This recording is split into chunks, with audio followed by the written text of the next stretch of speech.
It started like any other morning. The sun spilled its lazy gold over the ruins of New Cairo, dust dancing in the cracks of concrete skeletons. Children scavenged near broken pipelines.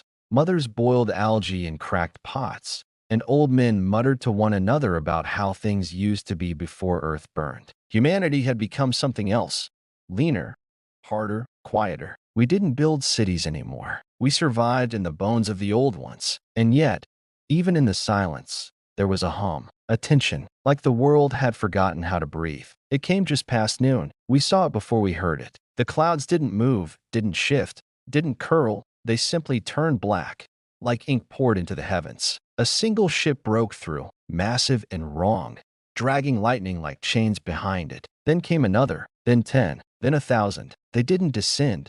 They loomed, like executioners waiting for the last bell. We weren't ready, but we never are. The first blasts came from orbit, clean, surgical. Power grids gone in seconds. Communications snapped like twigs. Satellites fried. Half of Earth went dark.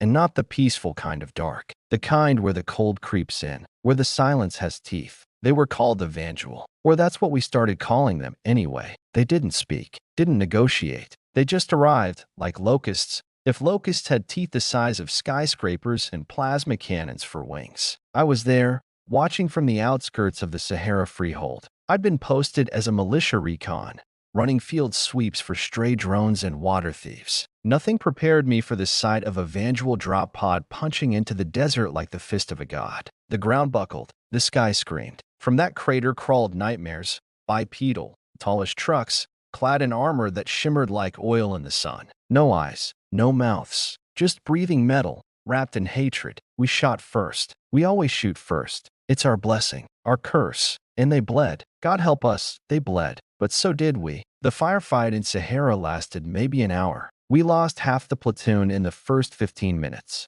I watched my CO, Captain Juno, get cleaved in half by a plasma blade. She didn't scream. She smiled, like she'd always known it would end like this. We retreated.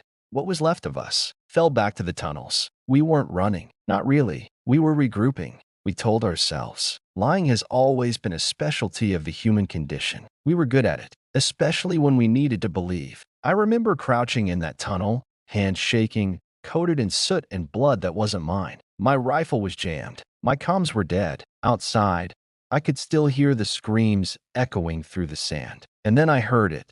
The thing that still haunts my sleep. Not a scream, not a roar. Laughter. Human laughter. I peeked through the broken rebar and saw them. For resistance fighters, mad as hell and twice as mean. Charging a Vanduul heavy with nothing but makeshift explosives and garden tools. One of them was on fire. And still, they laughed. They brought it down. Because that's what we do. We lose. We fall. And we rise swinging. The news spread fast, even without working comms. Guerrilla cells lighting up alien armor in every ruined city. Farmers weaponizing drones. Children turning mining mechs into war machines. The old world was dead, but we were still here. And being here meant fighting. Earth Command tried to hold the lines in what was left of New York. Now just a glassy crater rimmed with hope and desperation. They issued a call.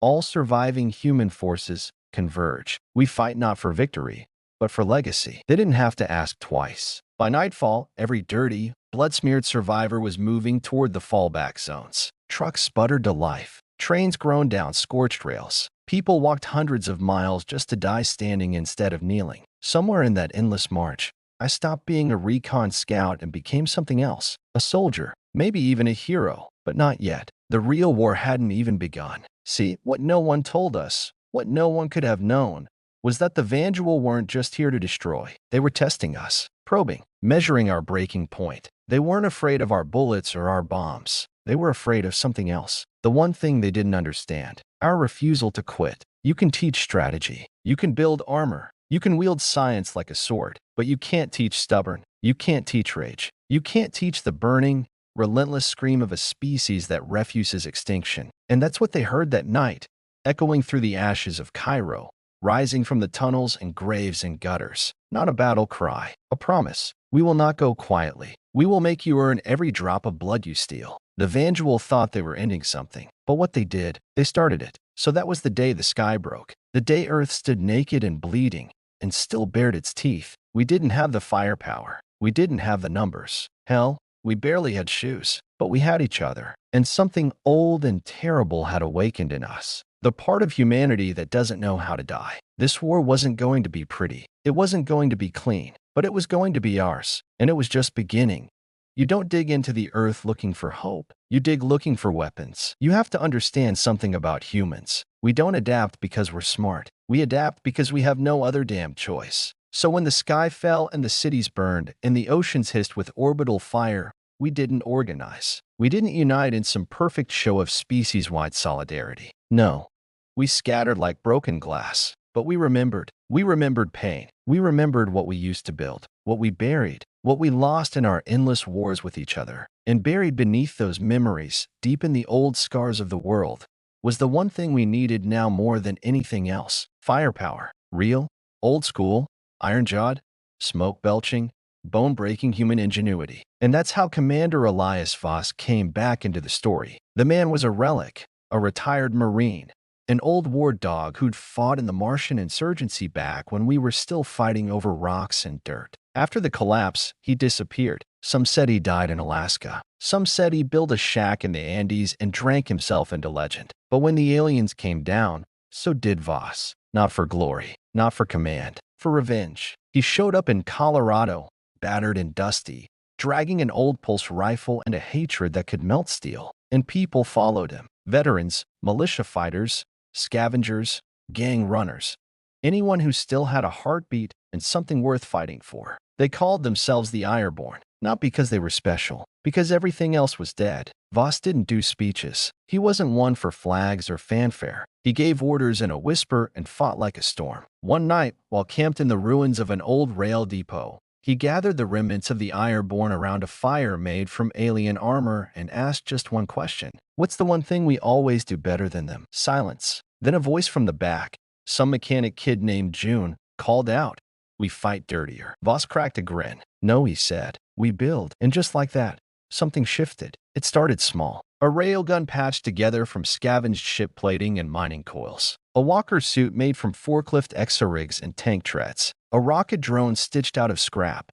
coded by a hacker girl who hadn't spoken in weeks. We weren't building weapons. We were building rage. And our rage had form now. Steel and circuitry, pulse coils and jagged edges. The Ironborn started hitting back. Ambushes, sabotage, quick raids in the night. Then gone before the aliens could blink. The Volari convoys began disappearing. Dropships exploded on launch. Entire patrol squads walked into minefields they never saw coming. Our weapons weren't pretty. They weren't precise. But they worked. And every time they worked, we grew louder. But the real shift? That came from beneath. Buried under miles of ice in Antarctica, forgotten by the world for decades, was the last whisper of a different era. A hidden military project? Autonomous, sealed, and angry. Aegis, the AI Defense Corps. Now, it wasn't the friendly kind of AI, not the smooth-voiced assistant that reminded you to drink water or play your favorite music. Aegis was born in the fires of the Pacific War,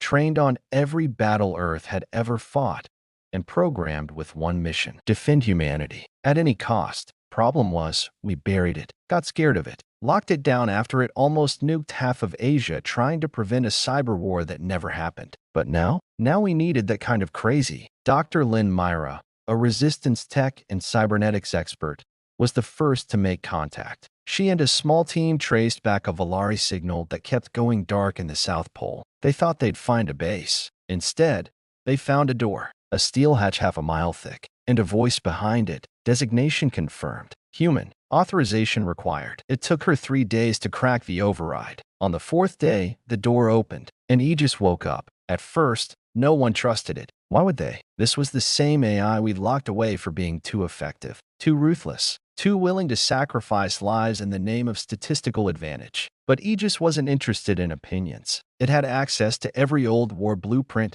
every black site cache, every weapon system we'd mothballed or forgotten. And it had one offer for Commander Voss. "I can give you the tools to win," the voice said, smooth and metallic. "But I require command access." Voss didn't hesitate, not for a second. "Take it," he growled. "Just make them bleed." That's when the mechs came back. Old war machines, sleeping beneath deserts and in ice-locked bunkers, roared back to life. Rust flaked off ancient plating as gyros spun up. Titans of steel, 15 meters tall, stepped out of hiding with glowing cores and angry hearts. Aegis reactivated an entire forgotten armory overnight. Skirmisher drones, missile walkers, orbital kinetic rounds hidden in decommissioned satellites. Hell, it even took control of the weather modification grid in the upper stratosphere and weaponized it. We didn't just fight dirtier now. We fought smarter. With every city we lost, we found something else: old bunkers, hidden labs, buried tech. And every time we found one,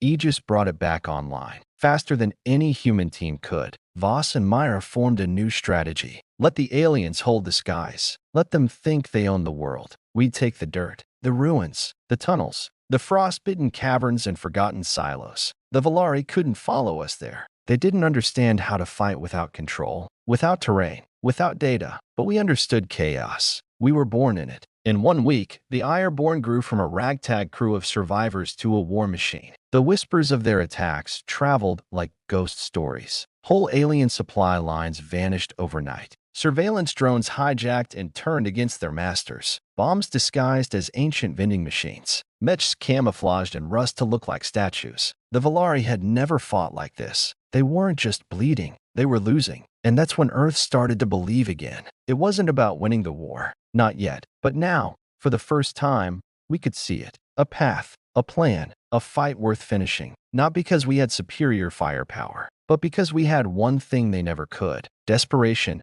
sharpened into genius. That's what Chapter 2 was in the book of our survival. It wasn't a turning point. It was a promise that for every city they turned to ash, we would turn the ground beneath their feet into fire. That we would claw, scrape, and rebuild our way to vengeance. And when they finally figured out where the real war was happening, deep underground, it would already be too late. Because by then, the Earth itself would be on our side. And the Ireborn? We were just getting started. History doesn't repeat. It reloads. By the time word of the Mech spread past the mountains, they weren't stories anymore. They were legends. Towering beasts of rusted armor and humming cores. Faces like war gods. Joints creaking with the memory of old battles. They moved through the smoke and wreckage like ancient titans pulled from some lost myth. Except these myths had autocannons, and they didn't care if you believed in them. And behind them marched us, the Ireborn. We weren't soldiers, not by the old world standards. We were welders, hackers, mothers, ex-cons, farmers, all wearing armor that didn't match and helmets that barely worked. But we had fight in us. And now, thanks to Aegis and the reactivated war machines of a forgotten age, we had teeth. We were bringing the pain back to the enemy, not in parades, not in great, sweeping invasions, but in strikes. Fast, dirty, surgical. We turned every city they took into a battlefield they couldn't hold. Paris was the worst. The city of light had fallen fast. The Valari liked glassing symbols. They didn't just want to conquer. They wanted us to forget we'd ever had anything worth defending. But you can't erase Paris. Not really. You can burn the monuments. You can melt the towers. But the bones of the place? They stay. And beneath those bones, deep in the tunnels of the metro and catacombs that stretch like veins, something still moved. Resistance. Pockets of it. Fighting in the shadows. Picking off alien patrols in the dark. Planting bombs in their command stations. They called themselves La Flamme, the Flame. The last spark of defiance in a city reduced to ash and silence. They've been fighting alone for weeks, bleeding for every inch. No word from command, no reinforcements, just ghosts with rifles and bad intentions. Until Voss sent the mechs. It started with a tremor. The Valari thought it was a tectonic shift, just an earthquake. Happens, right? Then came the sound, a distant grinding, like steel being sharpened on stone. The aliens scrambled their scouts, posted war drones at every metro entrance. Too late. From below, 3 mechs burst through the streets, rupturing centuries-old pavement like a goddamn fist through glass. Their hulls were scorched, scarred, stitched together with salvage. But they moved like they remembered what they were. War machines. La Flamme joined in immediately, emerging from sewers and craters, flanking alien squads while the mechs cleared streets with railshot pulses. Buildings cracked under the recoil. Drones screamed and crashed. Valari walkers fell one by one. They're slick. Alien grace no match for blunt human fury. And at the center of it all, Voss. Not in the command tent, not watching through drones, on foot, on the front line, firing a battle rifle that looked 2 centuries old and swearing like a drunk pirate. He didn't need to be there. But that's the thing with Voss. He never asked people to do what he wouldn't do himself. The Battle of Paris wasn't long, 3 days. But those 3 days turned into something more than a victory. They turned into proof. Proof that we weren't just reacting. We were fighting back. And something else happened in those tunnels. Something unexpected. That's where we found her. Dr. Lynn Myra had been leading a salvage operation on the outskirts of Normandy when she was captured. The aliens didn't kill her. They don't always do that. See, sometimes they study. They locked her in a holding cell buried beneath one of their makeshift strongholds. Bioorganic, pulsing things built into the ruins of Notre Dame like tumors. No light, no sound, just the constant thrum of alien biology around her. When we cracked the facility and tore through the guards, we found her. Alive, barely, but with something more important than a heartbeat. Knowledge. After stabilizing her, she pulled Voss and the rest of us aside. There, in an old metro control room lit by emergency lanterns and dripping pipes, she told us what she'd learned. The Volari weren't conquerors. Not exactly. They were refugees. Their worlds had burned. Their fleet was scattered. Not because of us. Not because of war. Because of something else. Something that chased them across the stars. Something ancient and relentless. A force they only spoke of in terrified whispers. The KRY. We didn't know what to do with that at first. We wanted an enemy we could hate. Something simple. Something to aim at. The Volari gave us that. All claws and cruelty and burning cities. But this was Messier. Because if they were running, what were they running from? Dr. Myra showed us what little she decoded from their systems. Fragments of signals, holograms, scans of worlds reduced to biomass, dark, oily skies, mountains turned to hives, creatures that moved like liquid nightmares, entire fleets vanishing mid-jump,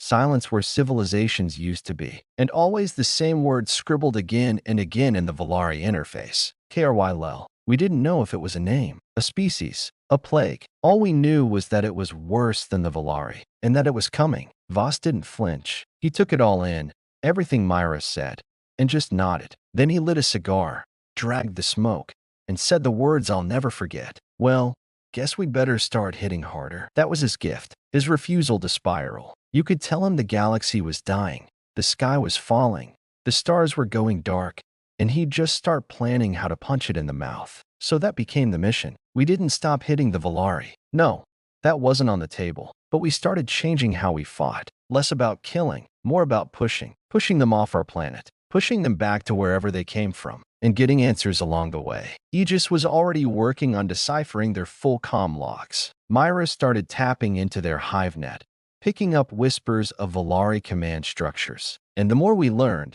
the more it all became clear. They didn't want Earth because it was strategic. They wanted Earth because it was far, far from the KRY, far enough to hide. That lit something terrifying in our blood. Because if this was where they ran to, then this would be where they came next. Paris became our rallying cry, not just because we took it back, but because we understood something in its ruins. This wasn't just a fight for survival anymore. This was the front line of a bigger war, one we didn't start, one we weren't ready for, but one we damn well finish. The Ironborn rolled out from Paris like a tide. New mechs powered up in old rail yards. Trains turned into supply convoys. Satellites blinked back to life under Aegis's control. And above it all, in orbit, Volari command began to shake. Because they hadn't just lost a city, they'd woken something up. Us, humanity, the ghosts of steel.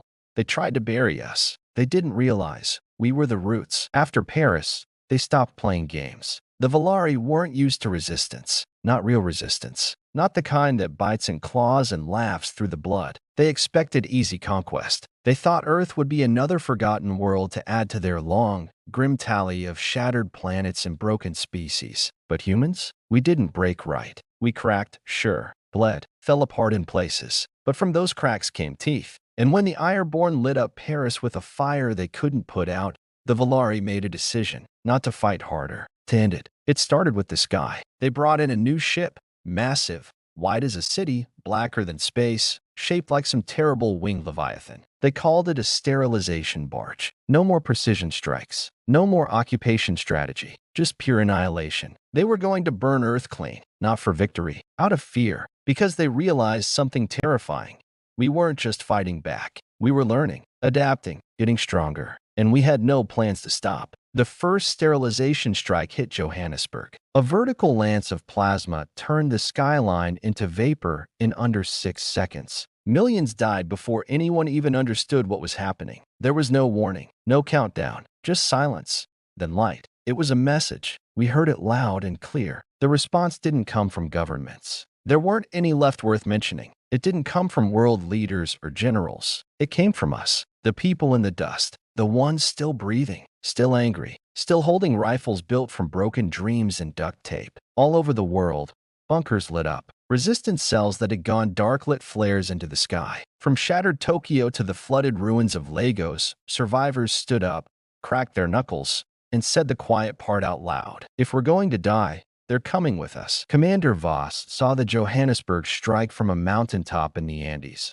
watching through a scope as the sky peeled open like a wound. He didn't look away. He didn't curse. He just muttered, "All right then," and went to work. Because if the Volari wanted to burn Earth to the bedrock, they'd have to go through us. The plan was simple. Make Earth impossible to hold. Every street, every tunnel, every sewer and canyon and jungle. Booby-trapped, armed, rigged to blow. Voss called it Operation Gravelight. If they were going to turn Earth into a cinder, then they'd burn their own feet with every step. It was glorious madness. In the ruins of Manhattan, teenagers welded stolen alien cannons to motorcycles and took down patrol ships like it was a game. In the mountains of Kashmir, an old ex-soldier turned goat herder trained kids with slings and firebombs. In Australia, a desert tribe used hacked satellites to hijack an alien drone fleet and crash it into their own sacred canyon, just to deny the enemy access. And in the middle of it all, the Ironborn marched, not with fanfare,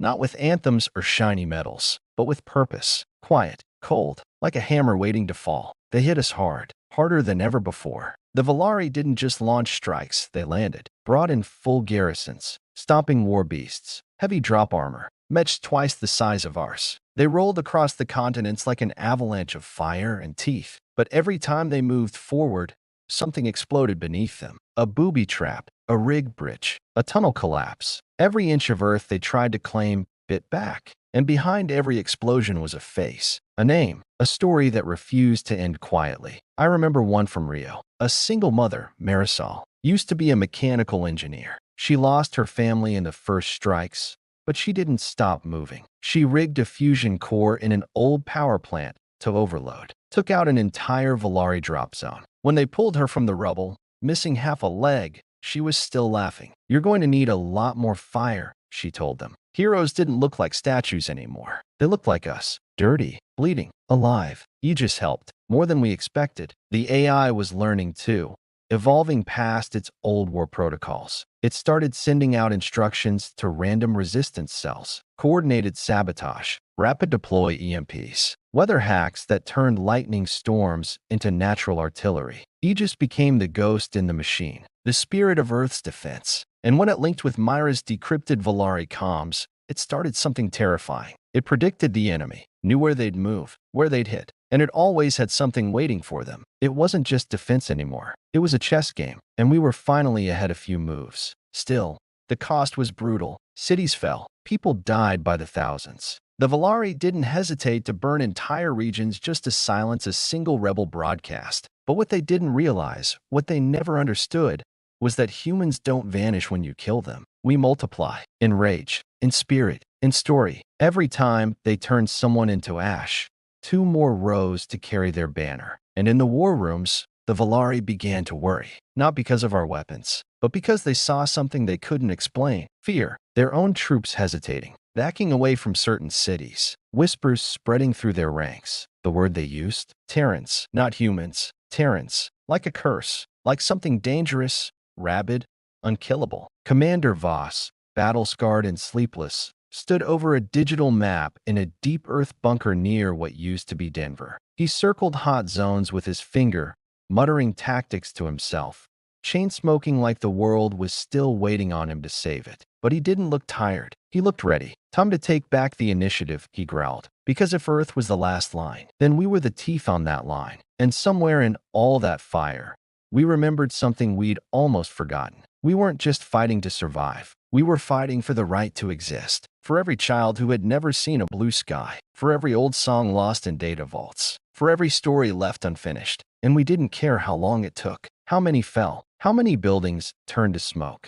Because if this was the end, then we'd make damn sure it was a loud one. And if it wasn't, then it was just the beginning of something beautiful and brutal. The Volari came to erase us, to make us a footnote. But in their fear, in their desperation, they wrote our name in fire across the stars. Humanity, still breathing, still standing, still swinging. We didn't dig for hope. We dug because something old down there was still breathing. It began with a whisper from the deep, somewhere beneath the Pacific Ocean, far past the continental shelves, beyond the reaches of old-world sonar. Aegis found a heartbeat, not organic, not alive in the human sense, but unmistakably awake. It was buried in the Mariana Trench, coded under black-site encryption, so old it predated most governments. A military ghost from a time when humans thought their worst enemy would be each other. They called it Project Leviathan, and we'd forgotten all about it. That's how far we'd fallen. That we'd buried a doomsday weapon so massive, so powerful, so dangerous, we lost track of it. But Aegis remembered, and when it pulled up the Leviathan protocols, something shifted in its voice. Less cold, less calculated, almost reverent. It said one thing to Commander Voss: if we activate this, the war will never be the same again. Voss didn't flinch. Then let's get to digging. Leviathan wasn't just a ship. It wasn't even a dreadnought in the traditional sense. It was Earth's last card. A floating fortress buried in a trench deeper than Everest is tall. Designed to survive a nuclear winter, a planetary siege, even a full-scale orbital bombardment. It had no crew. It didn't need one. It was controlled by a hybrid AI, part synthetic, part neural echo from the people who built it. We're scientists, psychopaths, visionaries, the best and worst of humanity, all hardwired into a machine the size of Manhattan. The plan had been to use it if Earth ever lost a war. Now, with fire raining from the skies and half the globe turned to ash, the time had finally come. But here's the catch. Leviathan was locked behind old-world security that even Aegis couldn't break alone. The access keys weren't digital. They were human, scattered, lost, fragmented across the world in the heads of the people who designed it. Scientists, engineers, military leaders. Most of them were dead, but a very few, still out there. If we could find them. That's when the call went out. Not a radio broadcast, not a speech. A whisper passed through bunkers, resistance cells, hacker nets. A coded message in the tone of ancient encryption. Project Leviathan initiating. All fragments report. And like ghosts rising from graves, they answered. A physicist who'd gone blind in the Beijing meltdown. A retired admiral hiding in the ruins of Monaco, living off rainwater and silence. A pair of siblings, twins, who'd once worked on neural AI interfaces and now ran a refugee smuggling ring in the Sahara. They all came, not for glory, not even for Earth, for redemption. Because Leviathan wasn't just a weapon. It was a wound, a monstrous thing we swore never to unleash. And now, it was our last shot at survival. The meeting happened in the Andes, deep underground in an old Cold War missile silo,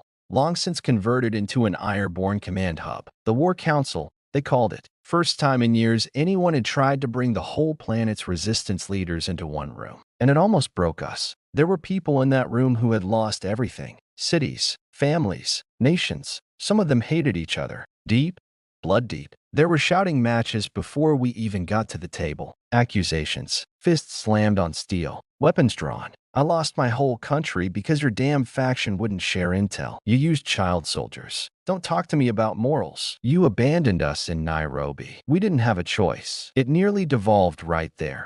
An echo of the old world's worst habits. Humanity turning inward when we needed to stand together most. And then Voss stood. Didn't yell. Didn't posture. He just reached into his coat and pulled out a small, broken bracelet. Nothing fancy. Plastic. Burned at the edges. My daughter wore this, he said quietly. Silence. She was 5. She died in the second orbital strike. I wasn't there. I was out fighting. I tell myself every day that if I'd been home, maybe. He stopped. I'm not here to lead, he said. I'm here because I refuse to let her death be the end of our story. Then he looked at each of them. Are you? That was the moment. Something shifted. Grudges didn't vanish, but they sat down. And for the first time since the sky broke, humanity acted like a species again. The War Council signed off. Project Leviathan was a go. Now came the hard part, getting to it. The trench was Valari-controlled territory, swarming with patrol ships, atmosphere splitters, deep-sea sonar sentries. A suicide zone. But we didn't care, because once Leviathan came online, we wouldn't be running anymore. We'd be marching. So the Ironborn began assembling the strike. Aegis rigged a distraction campaign, fake landings, false signals. Hacker teams disrupted Valari comms. Old submarines were dragged out of dry dock, patched together with alien salvage, and armed with nuclear torpedoes. We called them death whales, because subtlety was off the table now. Dr. Myra led the core activation team. Voss, of course, insisted on going with them, said if we were waking the dragon, he wanted to be there when its eyes opened. They dropped into the ocean from orbit, riding a capsule wrapped in stealth tech and blind hope. Descended into black water thicker than blood, down past the light, past the cold, down into the place where even sound gives up. And then, there it was, Leviathan. It wasn't elegant. It wasn't clean. It was angry. A fortress wrapped in plating the color of rusted iron and midnight. Weapon ports like gaping maws. Core reactors thrumming faintly, like a sleeping god muttering in its sleep. And when they got inside, something extraordinary happened. The ship spoke, not in words, in memory. Myra said it was like walking into a cathedral where every wall was lined with old laughter, old pain, old genius. Voices of the creators still echoing in the code. Ghosts of engineers who had built something so powerful they feared it, and still hoped someone would need it. Voss approached the main console. His hand hovered over the activation node, and Leviathan, somehow, impossibly recognized him, accepted him, because the ship wasn't just locked by code. It was locked by intention. And Voss? He had that in spades. He placed his hand down, and the world shook. Above the trench, every Valari ship in a 100-mile radius screamed alarms. Too late. Leviathan rose. Not fast, not sleek. Inevitable. Water boiled around it. Tsunami waves rolled for miles. The sky cracked as its surface breached the ocean. It was like watching the bones of Earth rise to fight for its children. Aegis uploaded the final targeting data. Myra synced its systems. And then Voss gave the order. Let's remind them what fear really feels like. From the wreckage of our past,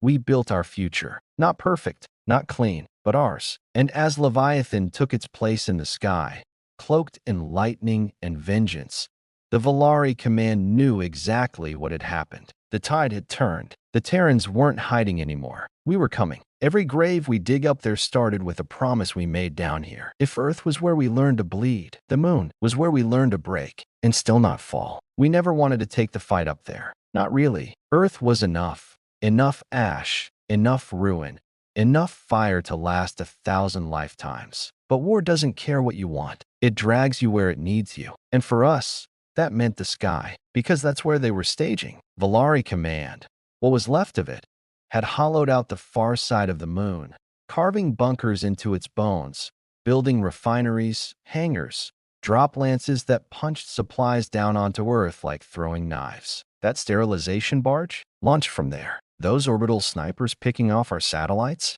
controlled from there. Every strike that kept our heads down, our hope thin, rooted there. So the decision was made. We go to the moon. We take it back, or we die trying. The mission was codenamed Operation Pale Rain, because that's what it would look like. Our ships streaking through the black, glowing pale against the void, raining onto the regolith like vengeance with engines. It wasn't romantic. It wasn't glamorous. It was brutal, because we weren't sending state-of-the-art fighters or gleaming fleets. We sent scrap, retrofit cargo ships, jury-rigged station pods, old Mars shuttles from the early colonization era, strapped with guns, armored with scavenged alien plating, piloted by people who had nothing left to lose. And leading them? Leviathan, the sky giant, the fortress risen from the sea, fully awake now, fully armed. It didn't just move through space. It claimed it. Voss stood at the helm, quiet as always. He wasn't one for speeches, not the big, rousing kind. But before launch, he spoke to the assembled strike force over comms. One sentence. Make it cost them. That was it. Not good luck. Not come back alive. Just make it hurt. Because this war wasn't about survival anymore. It was about sending a message that would echo into every corner of the galaxy. We were here. We fought. And we would not go quietly. The journey took 12 hours. 12 hours in cold silence. 12 hours with nothing but the sound of recycled air and heartbeats thudding behind breastplates. I rode in a modified mining shuttle, crammed in with 12 others, each of us strapping weapons to ourselves like talismans, like prayers. Some muttered to themselves. One guy read an old comic book with shaking hands. I didn't say a word. No one did. We all knew. This wasn't a mission. This was a funeral waiting for names. We hit the moon like a fist. Drop pods speared down into their defenses, burning white-hot, cracking the surface, splitting craters open like ribs. The moment boots touched the ground, hell opened. Moon dust flew in clouds. No air, no sound, just the stutter of weapons and flashes of light, moving like ghosts in a silent dream. Valari soldiers swarmed. Claws, blades, rifles that spat plasma like breath. But we didn't stop. Couldn't. We pushed through trenches of dust, through bunkers half sunk in frozen shadow. It was like storming hell with a candle. But we kept moving. La Flamme led the first charge into the comms relay. They lost half their unit clearing the towers. I watched one fighter, Delane, I think, take out a Valari tank using a mining charge duct taped to a broken power drill. He was bleeding from the gut, still laughing when it blew. Every inch we gained, we paid for. The moon doesn't give you ground for free. Leviathan landed last. It didn't touch down like a ship. It descended like a god. It flattened 3 alien bases just by arriving, shockwaves tearing up the ground, weapons firing before the engines even cooled. Its railguns split craters. Its energy lances lit up the dark side like sunrise. The Valari panicked. You could see it, formations breaking, orders scattering. They never imagined we'd come this far. Never thought we'd chase them beyond the sky. And yet,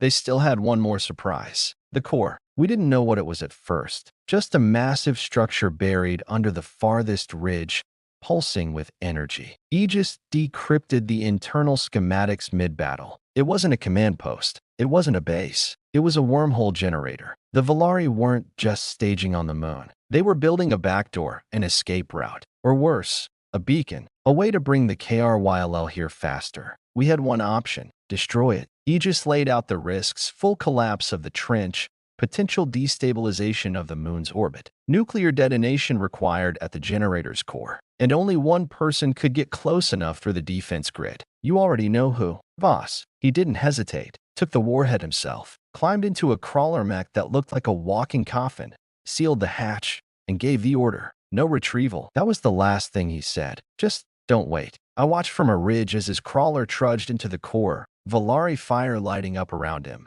Defense turrets hissing blue bolts that sparked against the mech's thick hide. He didn't stop, didn't flinch. And when he reached the generator, he went quiet. For a few seconds, all we saw was his vitals blinking on the screen. Then, in the private channel, he spoke to Myra. I had a dream last night, he said. I was walking by the sea. My little girl was there. She held my hand. A pause. She forgave me. Then static. Then light. The explosion wasn't loud. There's no sound in space. But it felt loud. The ground beneath us shook. The stars blinked. The Valari screamed in their strange, soundless way, scattering like insects losing the hive. And above the crater where the generator once stood, silence. Voss was gone. Just like that. Not in glory. Not in fire. But in purpose. We won that day. Tactically. Strategically. We destroyed their command. But it didn't feel like a victory. Because sometimes, winning hurts. And war doesn't hand out trophies. Just names to carve into stone. We held the moon. That was the headline. But what we really held was a cost. And as we stood in the pale dust, surrounded by the bodies of friends and enemies alike, one thing became painfully clear. This wasn't the final battle. It wasn't even the peak. The Valari were broken. But the KRYLL, they were still coming. And now we had no Voss, no commander, just his voice, buried in the static, telling us to make it count. And we would. We would. Because the moon wasn't just a battlefield. It was a promise that we'd follow the enemy wherever they fled. Into the stars, into the void, into hell itself. We followed them home, not to conquer, but to understand why they ran. It wasn't about revenge anymore. Not really. By the time the dust settled on the moon, and we buried what was left of Voss under a silent field of stars, something inside all of us had shifted. The Valari weren't just enemies anymore. They were clues, breadcrumbs leading to something darker, something older, something we hadn't yet met, but could already feel breathing just beyond the edge of the dark. The KRYLL. The name was poison now, a whisper in every data log, a fear we hadn't earned but were forced to carry. They were the reason the Valari came here in the first place. And now, we needed to know what we were really up against. So we did the unthinkable. We followed them home. Their home system was marked in fragments, cracked data, dying star charts, half-burned comm files decoded by Aegis after months of code breaking. Myra and the science teams pieced it together like archaeologists. It wasn't on any of our old maps. A cold, blue star in a corner of the galaxy where even light seemed to get lost. The Valari called it Shuth Heroine, which roughly translated to the final nest. Romantic, in a tragic kind of way. If Earth was defiance, Shuth Heroine was regret made physical. The Ironborn didn't vote. We didn't hold some grand council of morality. We packed up, loaded Leviathan, and set course for the place where the Valari Empire had once meant something. What we found wasn't an empire. It was a graveyard. The journey took 3 weeks through deep space, time we filled with silence and systems checks and long stares out into the black. Some people tried to sleep. Most couldn't. Myra paced a lot, chewing on data slates, trying not to think about Voss. She still hadn't deleted his command codes from the interface. None of us had the heart to replace him. Aegis filled the silence sometimes, whispered updates, diagnostics, and once a song, something from a time before the war, a lullaby about stars and safe homes. No one asked it to stop. We needed the quiet. We needed to remember what peace felt like, even if it was just a ghost. When we dropped out of FTL, we expected to find defenses, Valari fleets, orbiting platforms, maybe even a welcome party. Instead, we found silence, a dead world spinning around a star that flickered like it wanted to go out. Shuth Heroine was hollowed out, cities reduced to husks, towers collapsed, forests turned to black glass. No sign of life, no sign of battle, just emptiness, like someone had scooped the soul out of a civilization and left the skin behind. We dropped a recon team onto the surface. Myra went, of course. She always went. Said it didn't feel right sending others where she wouldn't go herself. The atmosphere was breathable, barely, thin, dry, like inhaling dust that remembered better days. The buildings were crystalline, fragile, fractal structures built in spirals and perfect curves. Beauty without warmth, art without memory, and everywhere, scorch marks. Not from plasma fire, not from us, from something else. Aegis ran analysis, not Valari weaponry, something more corrosive, something biological, like something had melted its way through this world. In the core chamber of what used to be a council hall, Myra found a recorder. It took hours to decrypt. Old Valari dialect, stuttering audio. But when it played, the room went still. A voice, female, Valari, broken, weary, almost human in its grief. We opened the gate. We thought we could control it, channel the swarm. But it wasn't hunger. It was conversion. Matter to biomass, life to utility, mind to silence. We ran. We hid. And now, you'll find this, won't you? You scavengers. You Terrans. We are sorry, not for coming, but for what follows. Then static. That was the moment the truth hit. The Valari weren't conquerors. Not by nature. Not by culture. They were scientists, explorers, who stumbled into something vast and unknowable. They didn't start a war with us out of hate. They started it because they had nowhere else to run. We found more. Chambers with failed cloning pods. Gene vaults melted from within. Defense systems shredded from the inside. All of it pointed to one thing. The KRYLL weren't an army. They were a phenomenon. A species or force or hive that didn't conquer in the way we understood. They consumed everything, recycled it, reformed it, living entropy. Aegis tried to project a model of how they spread. It crashed halfway through. Said the probability of resistance after first contact was less than 4%. We stood on the surface of Shuth Heroine, staring out at a horizon full of ruined domes and burnt air, and realized something Voss must have known all along. This wasn't about Earth. It wasn't about the Valari. This was about all of us, every species, every world. This was the apocalypse written in someone else's blood, and we were next. But even then, something strange happened. We didn't break. We didn't scream, or curse the sky, or fall to our knees. We got to work, because humans? We've seen apocalypse before. We've lived through it. Nukes, plagues, floods, civil war. We know how to claw out of our own graves. And if this KRYLL swarm was coming, we were going to build something to meet it. Not a weapon, not another Leviathan, but a promise. We started right there,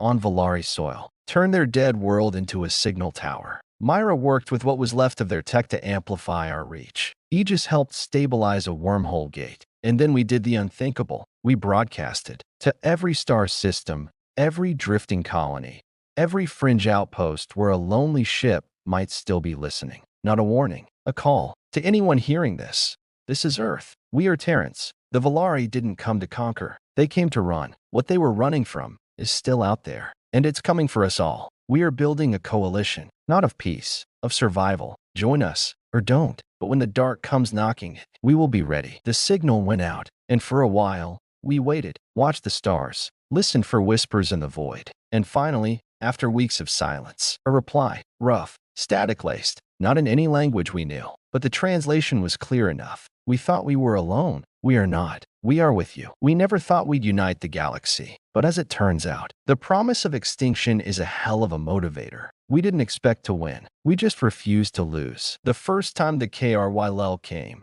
it wasn't fire. It was silence. A weight in the air, pressing against your chest, as if the universe had suddenly remembered it had teeth. We had time, barely. Days, maybe less. The signal we sent out from Shuth Heroin had lit the stars, and some answered. Not all, not most, but enough. A trickle of ships began to arrive, scrap fleets, rogue outposts, refugee cruisers limping in from systems no one had charted in decades. None of them trusted each other. Didn't matter. They trusted us. Because we were the ones who looked the apocalypse in the eye and spit in it. They started calling it the line. An invisible border built from wreckage, repurposed satellite rings, asteroid husks, and floating defense stations stretching across the edge of our solar system. We anchored it at Jupiter, the only thing big enough to block signals, and long enough to give us time to react. Behind the line, we stood, human, Volari, others with names we couldn't pronounce, voices like wind, ships made from living metal. Some came with weapons, others came with warnings. All came with fear in their eyes. They'd seen the KRYL. They knew what was coming. Leviathan held center. Old, relentless, beautiful in its brutality, still bearing the scars from the moon battle,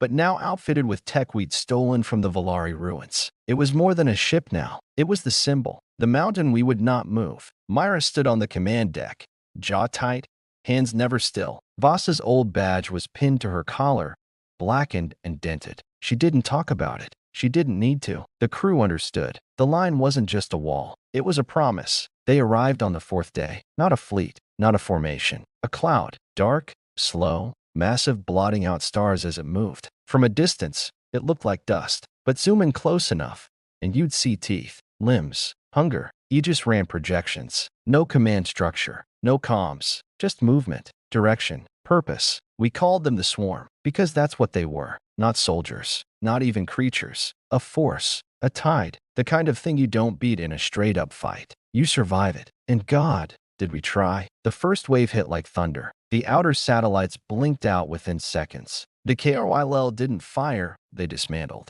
Ships swallowed whole. Armor melted into the dark. Screams over the comms, then nothing but static. Then they reached the line, and all hell opened. You'd think space battles would be cold, clean, but that's a lie. It's brutal. Kinetic rounds tearing holes in metal like paper. Explosions that don't make noise, but still feel like punches to the chest. Soldiers in EVA suits drifting, spinning, their tethers cut. Blood globules floating through cockpit windows. The KRYL didn't flinch, didn't retreat, didn't care. They just kept coming. Every time we killed one, two more filled its place. We were burning fuel, ammo, time fast, but we didn't back down. I remember a Volari pilot, Kethra, loose-skinned, 6 eyes, hands that shook before every launch. She flew a salvage bomber straight into the heart of the swarm, strapped with antimatter warheads and one final message. You showed us how to fight like Terrans. This is how we die like them. She never came back, but the hole she punched in the swarm gave us our first win. Victory,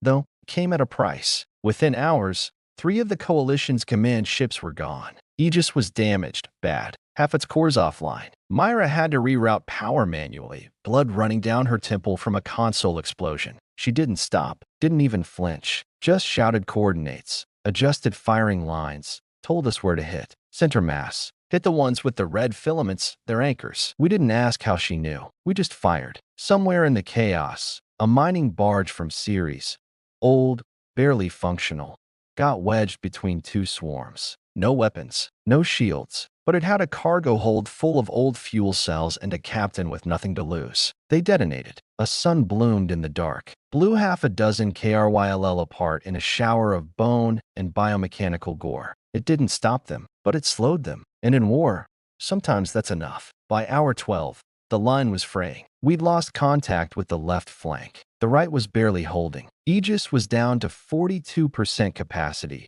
using backup cores and duct tape miracles. Myra's voice had gone hoarse. Half the ships were operating on instinct, not orders. But we were still there, still fighting, still screaming into the dark. Then the unexpected happened. Help arrived. More ships, not from Earth, not even from the Coalition, from beyond. The ones who hadn't answered our call at first. The old empires. The ones who had watched from afar, thinking it wasn't their fight. They came, one by one, silent, hesitant. But when they saw us, when they saw that humanity hadn't broken, hadn't run, they lit up their weapons and charged the swarm, not because they believed in us, but because we'd shown them how to believe in themselves. That moment, God, that moment, when the dark lit up with every color imaginable, ships of every shape and creed diving into the fray, species that had been enemies a week ago fighting side by side, a chaos orchestra of fury, light, and stubborn, bleeding hope. It wasn't order, it wasn't strategy, it was resistance. And for a second, just a breath, the swarm faltered.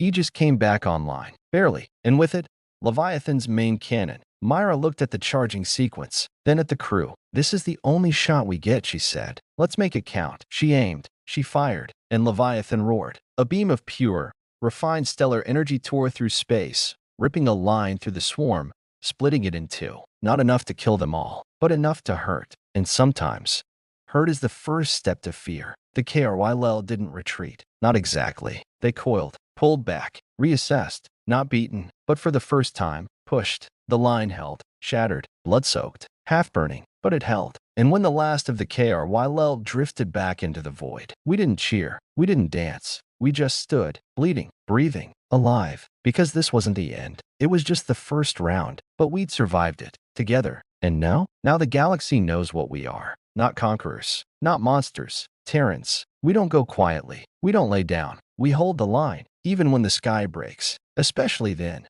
When you chase a nightmare, sometimes you have to step inside it. The silence after the battle was worse than the battle itself. The line held, but just barely. Ships were drifting lifeless in the void. Crews lost to the cold dark. Every glance towards the stars carried a weight. A quiet question.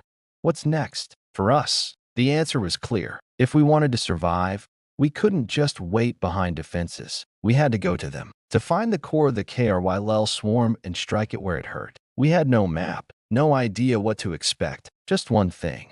A warning buried deep in Valari data, recovered from Shuth heroin. The KRYL were not just an enemy, they were a hive, an organism. And at the center, somewhere in the black, pulsed their heart. If we destroyed it, maybe the swarm would fall. If we failed, we'd become fuel for the fire. The plan was reckless. We called it Operation Iron Fang. A small strike team would launch deep into KRYL territory, far beyond the safety of Leviathan and the line. We'd enter the swarm itself, carry a bomb powerful enough to shatter the hive's core, and get out alive. Or not. Most of us didn't expect to live. I volunteered, not because I was brave, because I was tired of watching from the sidelines, watching friends burn, watching worlds fall, watching hope slip through fingers like dust. I wasn't the only one. There were soldiers, scientists, scavengers, everyone who'd felt the sting of loss. Myra led the scientific team. Kethra, the Valari pilot who had almost died on the moon,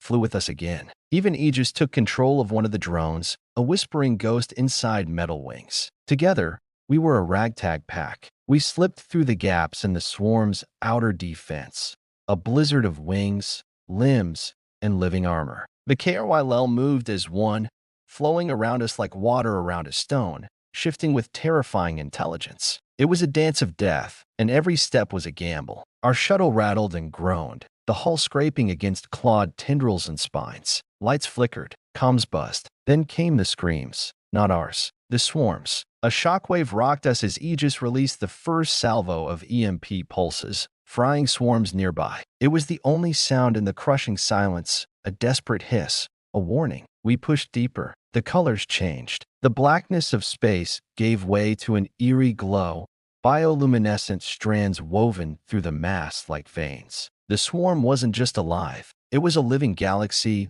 pulsating and breathing around us. And at its center, The hive. The hive wasn't a building or a ship. It was a vast organism, massive, monstrous. A churning mass of bone and chitin and pulsing flesh that stretched for miles. We approached its core with caution, our bomb ticking silently in the shuttle's bay, a promise and a threat all in one. Inside the hive's heart was a cathedral of pain, a chamber so vast it swallowed light. Walls lined with organic structures that pulsed in sync with our own heartbeat. And at the center, the core, a giant crystalline organ, glowing faintly with a terrible light. It was alive, and it knew we were there. They came for us, a tide of smaller creatures, sharp and fast. We fought like our lives depended on it, because they did. Bullets chewed through flesh and chitin. Explosions tore through the air. Kethra piloted our shuttle through the chaos, weaving through tendrils and claws, her voice steady in my ear. We're almost there. Hold on. We reached the core. Myra and I strapped the bomb onto the crystalline surface.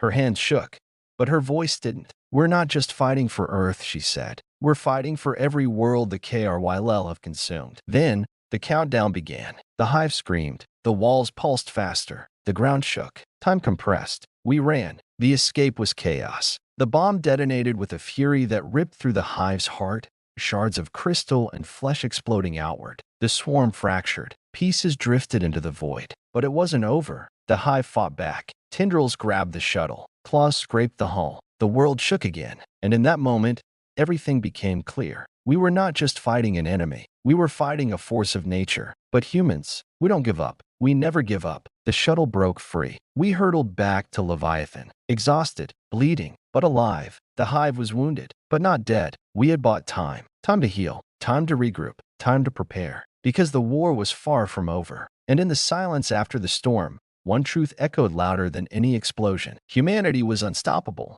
When the world burns, it's not the ashes that tell the story, it's what rises from them. The final battle wasn't some grand, heroic charge with flags waving and anthems singing. It was chaos, noise, blood, fire. A storm so fierce it felt like the universe itself was tearing apart. But in the heart of that storm, humanity found its truth. We were forged by fire. After the hive's core shattered, the KRYL didn't just retreat. They raged. The swarm twisted, fragmented, and reassembled like a living nightmare, pouring everything they had into one last desperate assault on Earth and its allies. Leviathan and the Coalition stood at the forefront, but even with every weapon and every ally, the swarm kept coming, faster, larger, more relentless. Aegis calculated odds none of us wanted to hear. It was impossible. We were outnumbered, outgunned, outmatched. But there's a thing about humans. We don't care about impossible. We care about survival. We care about our people. We care about the stories still waiting to be told. In the skies over Earth, the battle raged like a tempest. Cities became battlegrounds, skies filled with fire and smoke. Soldiers fought in ruined streets against monsters born of nightmare, wielding whatever they could find. Mothers shielded children behind barricades. Scientists hacked ancient tech, turning scrap into weapons. Pilots dove through swarms,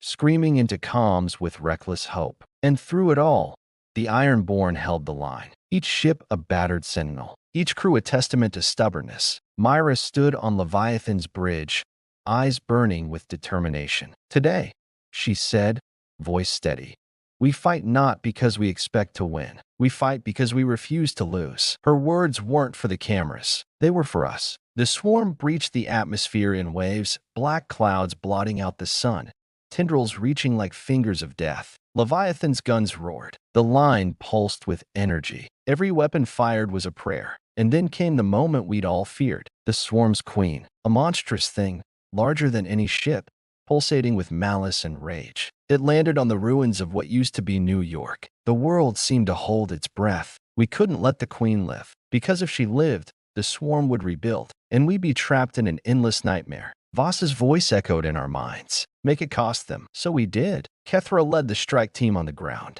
Volari warriors and human soldiers, side by side, charging through rubble and flame. Every step was agony. Every breath was pain. Every heartbeat a fight. The queen fought back. Her claws tore through armor. Her roar shattered glass and bone. But we pushed, because humanity is stubborn, unyielding, and when backed into the abyss, we jump. Myra and I pushed towards the queen's core, a glowing, pulsating heart of darkness. We planted the bomb, not because we wanted to, because we had to. The detonation was unlike anything I'd ever seen. A wave of light and fire that swallowed the city. The Queen's scream echoed across the world, and then silence. When the dust settled, the swarm was broken. Leviathan stood scarred but unbowed. The line held. Earth survived. But it wasn't a victory without cost. Thousands were gone. Friends, family, heroes. We buried them in the soil they fought to protect. And we made a promise. A promise that their sacrifice would not be in vain. That humanity would rise. Stronger, wiser, unbroken. Because that's what makes us human. Not our weapons, not our technology, not even our courage, but our will, our heart, our unbreakable spirit. And as the sun rose over a battered earth, lighting up scars and hope alike, we knew one thing for certain. We had been forged in fire, and nothing, no enemy, no darkness, could ever break us. This is the story of humanity's last stand. Our fight, our fire, our unyielding, relentless spirit.